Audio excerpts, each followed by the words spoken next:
Андан тышкары мына Ноокат, Тоң жана башка райондордо пилоттук режимде ачык жанагы бекиттүү терезелерди түздүк. Бекиттүү терезе деген ар бир кызмат тейлөө көрсөткөн кызмат ишканаларына ар биринен бизден арыз келип ошол жерде отуруп бир жерде жолугушат. Мисалы үчүн соц адиси, пенсия боюнча адис,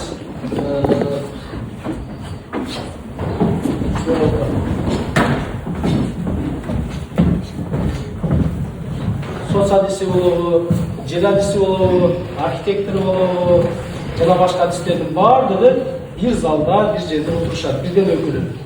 Муну эмне кылдык? Эффектиси аябай натыйжалуу болду.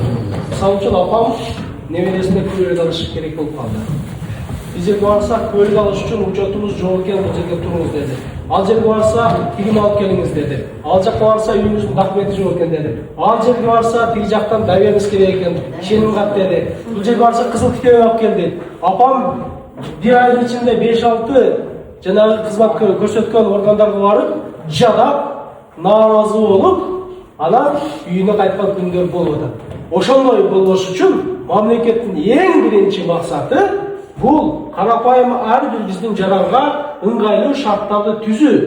Ошондой кылып, эгерде мен программага киргиздик, Кудай буйруп, сиздердин колдооңуздар менен бара турган болсок, өзгөн Каракулжа боюнча модельдүү, акылдуу районго айлантырууну киргиздик. Ошол бирден бир эң бир алдыңкы райондордон болуп, ошондо киргизебиз. Бул жанагы эл менен иштөө жаатындагы сөздөр.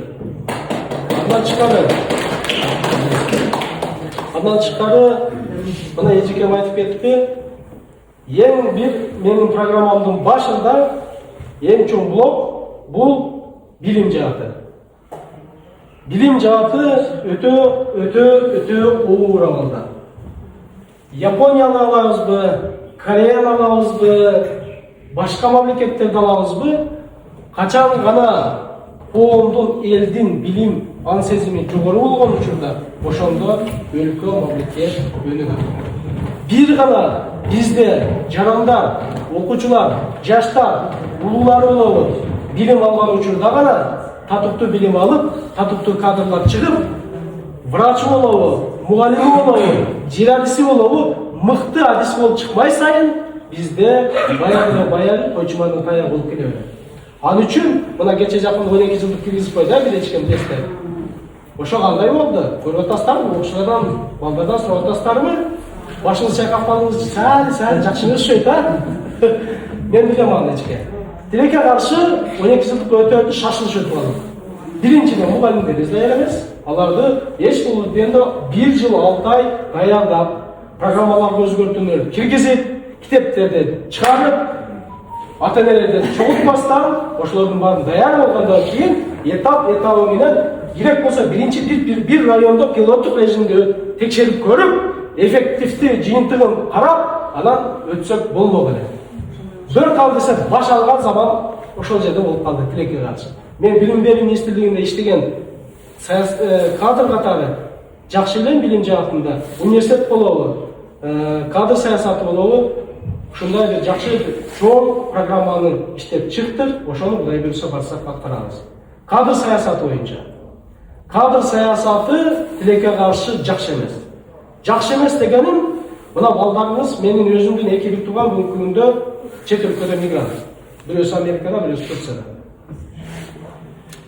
Сиздердин дагы ар бир ушул жерде отурган биздин агайжылардын дагы бир баласы, же тууганы, же жолдошу чет өлкөдө.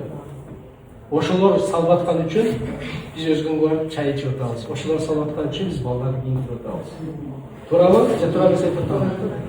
Ошол биздин бир туугандар дипломдору бар. Апам сандыгына салып койгон, бир күн убакыт келип калса ушул балам иштеп калса экен деп. Туурабы?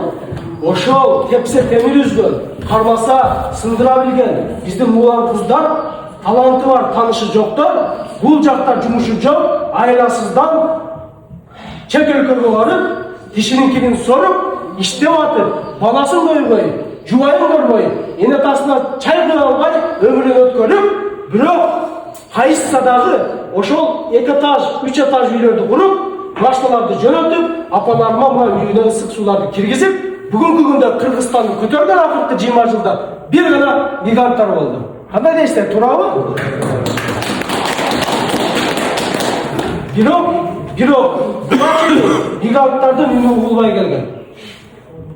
Бизде сыртта жүргөн 1,5 миллион биздин эң жанагы күчкө толуп турган улан кыздарыбыз, бир туугандарыбыз добуш бере албай келген. Мен атайын кагазды ала келдим. Бүгүнкү күндө 100 участок ачылды чет өлкөдө. Анын ичинде Москвада 20, Россия боюнча 20 участок ачылды.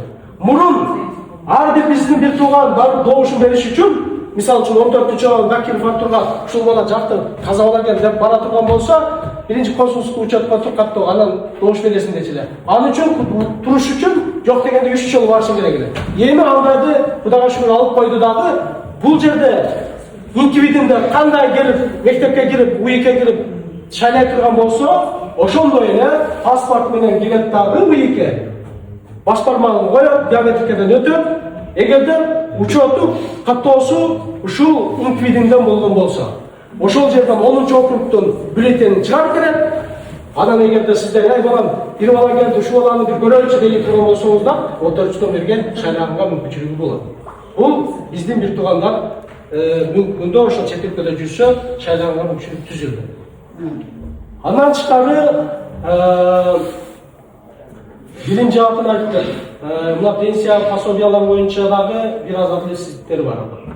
Адилетсиздиктер дегеним 40 жыл мугалим болобу, саатчы болобу, жирадиси болобу иштеп туруп, анан 5 жыл иштегендин экөөнүн пенсияга чыгып аткандар өлчөмү не болуп калып атат? Бирдей болуп калып атат. Бул адилетсиздик болуп калып атат. Ошондуктан бара турган болсо, бул жакта дагы түздөн түз жаңы жанагы өзгөртүүлөрдү киргизүү. Эми айтып отурсак, программа толтурат. Программа барбы кыздар? Таркатып берип койсоңуздар, программаны шашпай окуңуздар, өтүнүштүп атканда. Андан тышкары мына эчкем айтып кетти. Бүгүнкү күндө өтө опурталдуу оор жанагындай кырдаал түзүлдү. Зордук зомбулук боюнча. Мен зордук зомбулук боюнча программага киргизген жокмун, мен буга чейин уже иштеп кылып келгенмин. Эмне кылдык? 20 жылдын ичинде зордук зомбулукка кабылган аялдарга акысыз юридикалык жардам берип, соттордо иштерин коргоп, көз жашын кармай албай, кимге барып арыз булууну айта албай калган учурларда ошолорго түздөн түз жардам берип, буга чейин келген. Bundan keyin dagı Kuday Büyürse jardam berip жүрө беребиz. Келиңиздер. Siz toyга келгенде эле 1 саат кечип келдиңиз го? Жакшы. Апа улап берели, уруксат берсеңиз.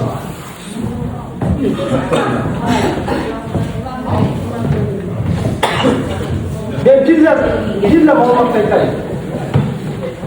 Kүйөөсүнүн коркоп алсыз, күйөөсүнүн ур токтогуна алынган айым барып арыз жазган күндө, бүгүнкү күндө статистика, буну расмий ички иштер министрлигинин статистикасы.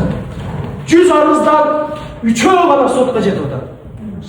97-си кайра арызын алып атат. Бул эмнеден келет? Биринчиден, балдарды көтөрүп алып кайра үйүнө барса, чыда. Эми турмушуң бар, балдарың бар, чыда деп кайра жөнөтөбүз. Бирок кайра келген учурда дагы кайра ошол уртокмук алынып, жанагы эжеке айткандай, акыры ошол адамды жоготуп тынып атабыз. Бул жаатында биз мектеп окуучулары арасында чоң республикалык олимпиада жасап, ар бир бала мектеп окуучулары өздөрүнүн көздөрү менен жасаган видеороликтерди кылдырып, илип, жаштардын арасында түшүндүрүү иштерин жүргүзүп келебиз. Мында да кыла беребиз аны. Ошол жерде көрдүм, көз жашы менен ошол балдар өздөрү аткарып тарткан видеолорду. Айрыкча мигранттардын балдары. Анткени көбүнчөсү эжекесине, тайекесине калтырат. Өз апасындай, өз атасындай боор бере албай, мээрим бере албай, ал бала тартынат, бир сындырманы көбүрөөк жегенден тартынат. Ошондой нерселерди көрүп, көз жаш токтобой көргөн учурлар болду. Ошондуктан урматтуу апалар, Ағалар, келіңіздер. Ушул көйгөйлөр толтурат. Алардын бардыгын мамлекеттик деңгээлде, парламентте, депутат катары, элдин чыныгы үнү катары, өкүлү катары маселелерди кабыргасынан коюп, чечип, бирге мамлекетти оңдоп көтөргөнгө салым кошойлу. Аны мен жалгыз кыла албайбыз. Аны чогуу сиздер менен бирге 30 ноябрь күнү силкинип, тазаланып туруп, жакшы дуа кылып туруп, биздин өлкөгө жакшы артында калбыры жок, бизнесин коргогон, кнопка баспаган, өз позициясын бербеген, таза, даяр, дасыткан, чыныгы электордорду шайлап алсак, Кудай буйрса ошондо улмат биз жакка ой.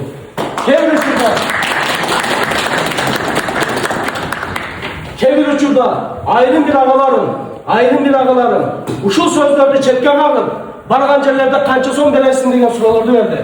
Мен буга чейин Ембанктан алдым деген сөздөрдү айтты. Азыр эми болгону 1000 сом алыптыр ошол Ембанктан. 1000 сом алыптыр. Ал 1000 сом өзгөнгө барса 2 порсун манты жейт. Ошону менен ал киши албаларын менен ошол биздин отурган балдардын келечегин, бүгүнкү күнүбүздүн тагдырыбызды эң негизгиси өзүнүн дилин сатып атат. Дилин саткан адам дине саткандан да артыраак оор, акырети жаман болот. Ошондуктан урматтуу агалар, келиңиздер. Акча тараткан депутат болобу, талапкер болобу, так шайлабаңыздар. Жана ошол алган агама айттым. Эми дедим, ошол 1000 сомуңузду балаңызга барып чай алып бербеңиз. Өзүңүз дасторконуңузга бир нерсе албаңыз. Анткени бул арам акча дедим. Арам менен адалдын айырмасын билип туруп, ошол алып барып кантип шайлайсыз дедим. Унчукпай отурган бойдон карынга бойдон мага кетти. Мен айта турган нерсе агалар. Бунусунда таза шайлоо булай. Келиңиздер, караңыздар. Могул жерде отурган агаларым, эжелерим, бардыгыбыз татыктуу элден суурулуп чыккан инсандар. Тазасын, мыктысын, дасыкканын шайлап алайлы. 30-ндан кийин жакшы байрамдап,